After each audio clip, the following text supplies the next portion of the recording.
이번 시간 RL 부하에 대해서 좀 알아보는 시간 갖도록 하겠습니다. RL 부하 일반적인 부하 상태죠. 그래서 우리가 뭐 어떤 뭐 부하가 달렸다, 뭐 무부하 상태가 아닌 뭐 부하 상태일 때 뭐 어떤 부하가 있다고 그냥 아무 말 없이 그냥 부하가 달려 있다라고 저희가 말을 하게 되면은 무조건 RL 부하입니다. 그래서 말단에 무조건 RL 부하가 달려 있다. 그래서 굉장히 중요합니다. RL 부하 자체가 굉장히 중요합니다. 그래서 이게 회전자와 고정자에서 어떤 일이 일어나는지 좀 알아보는 시간 갖도록 하겠습니다. 그래서 지금 A 다시 도체가 이런 식으로 있을 겁니다. 그리고 자속이 회전자에서 이렇게 나오게 되겠죠. 이렇게. 그런데 A 다시 방향에서는 어떻죠? 회전자가 예를 들어서 A 다시 방향이 있는데 회전자가 이렇게 예를 들어 회전을 했다고 칩시다. 그러면 A 다시에서 느끼는 자속 밀도는 여기 B R 벡터에 어떻게 되죠? 정사형을 해주게 되는 거죠. 이만큼요. 무슨 말인지 아셨죠? 그런데 A 다시 입장에서 회전자가 이 위치에 있게 되면은 어떻게 되죠? 정상의 값이 0도가 되기 때문에 최대가 되게 될 것입니다. 그래서 당연히 유기 기전력의 값은 맥스 값을 가지게 된다. 그래서 고정자 입장에서는 상대 속도 방향이 이렇게 되고 자속 밀도의 방향이 이렇게 되기 때문에 V에서 B로 오른손 엄지손가락을 제외한 네 손가락을 이렇게 감아주게 되면 엄지손가락의 방향은 이 방향으로 이렇게 나오게 된다라는 것입니다. 이게 바로 유기 기전력의 방향이 된다. 그래서 이렇게 점을 찍어주게 될 것입니다. 여기는 반대로 이렇게 되게 되겠죠. 그래서 우리가 RL 부하라고 하는 것은 위상이 좀 늦다. 전압보다 늦다라는 것이죠. 그래서 이 위치에서 2의 맥스 값이 찍혔기 때문에 이렇게 회전한다고 저희가 가정을 했지 않습니까? 그래서 당연히 이 위치에 찍히는 것보다 어떻게 되죠? Imax의 값은 좀 더 뒤진 상태에서 나오게 된다라는 것입니다. 그래서 Imax의 위상은 이것보다 한 이 정도 뒤져서 생기게 된다라고 저희가 가정을 해주겠습니다.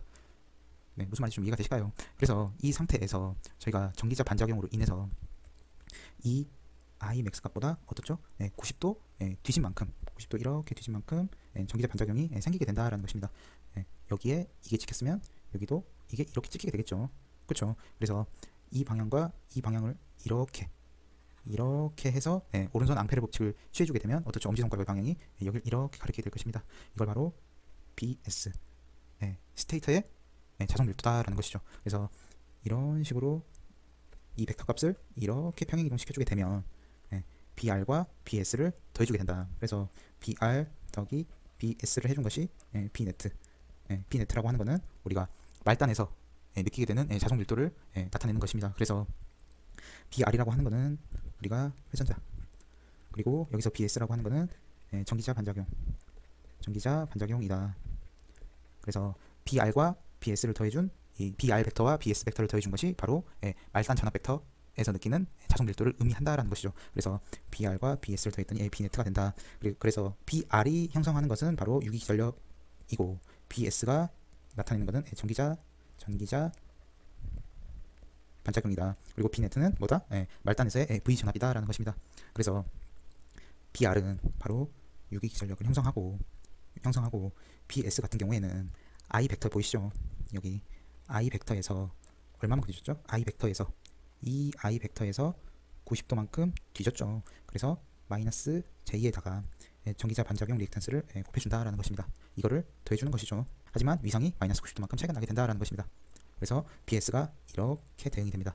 그리고 당연히 B네트 같은 경우에는 말단에서의 V 전압을 나타낸다 라는 것이죠. 무슨 말인지 이해가 되시죠? 이렇게 됩니다. 그래서 요 식을 정리를 해주게 되면 우리 많이들 보셨죠?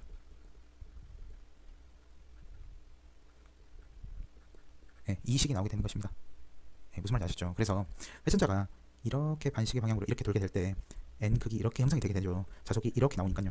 그런데 고정자 같은 경우에는 P네트에서 형성하는 요거 보시죠. 여기도 당연히 N극이죠. N극이 이렇게 나가죠. 그런데 고정자 위치가 여기 있기 때문에 N극에서 이렇게 나가면 고정자 입장에서는 무슨 극이죠? S극이죠. 그렇죠. 그래서 N극이 S극과 결합해서 같은 속도로 이렇게 회전하게 됩니다. 무슨 속도로요? 동기속도 NS로요. 그리고 NS의 공식 많이들 아시죠? P분의 120F. 무슨 말인지 아셨을까요? 그래서 보통 저희가 NS 같은 경우에는 F 주파수를 60Hz로 사용하기 때문에 120 곱하기 60, 그리고 여기가 지금 2극이지 않습니까? 그래서 이게 3600 RPM이 나오게 된다라는 것입니다. 무슨 말인지 아셨죠? 그래서 부하가 달리게 된다면 이렇게 N극과 S극이 벌어져서 이런 델타를 형성하게 된다. 이게 바로 델타가 부하각이다 라고 하는 것입니다. 무슨 말인지 이해가 되셨을까요? 그리고 우리가 역률 역률 세타 많이도 들어보셨죠? 이 역률이라고 하는 것은 이 V네트, P네트와 I의 위상 차이를 의미합니다. 그래서 이걸 바로 세타라고 합니다. 여기까지 좀 알아두셨으면 좋을 것 같습니다.